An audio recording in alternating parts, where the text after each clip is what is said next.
Hero ఉన్నారు. మనం అందరూ హీరోలు గుర్తుపెట్టుకోండి. నీ పేరు ఎవరు చెప్పనా? మన కోసం పాకిస్తాన్ తో ఒక యుద్ధం చేస్తున్నా చూసావా? వాళ్ళు మన హీరోలు. చెప్తుంటే హాయ్ అన్న, హౌ ఆర్ యు? ఎంత సంతోషంగా ఉంది తెలుసా నాకు, చాలా చాలా సంతోషంగా ఉంది.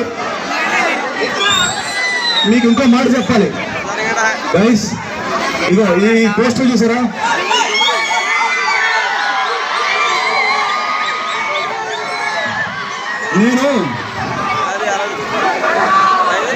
నేను సంవత్సరం నుంచి ఆగున్నా. ఎందుకో తెలుసా? మనం ఒక సినిమా చేయబోతున్నాం. సినిమా పేరు రాలేదు. మీ అందరినీ ఒకసారి పలకరించేద్దామని వచ్చాను. నాకు ఎప్పుడు మీరు సహాయపడ్డారు, సపోర్ట్ చేశారు. హ్యాపీ డేస్ సినిమా కొట్టుకున్నాను. హ్యాపీ డేస్ నేను అల్లచల తిరిగే అబ్బాయికి. తర్వాత సినిమా వచ్చింది, కార్తికేయ సినిమా వచ్చింది, ఇక్కడ వచ్చింది. మీ పేరు మాత్రం తగ్గలేదు. మీ అందరికీ నేను ధన్యవాదాలు చెప్తాను. ఇంకో చెప్తాను.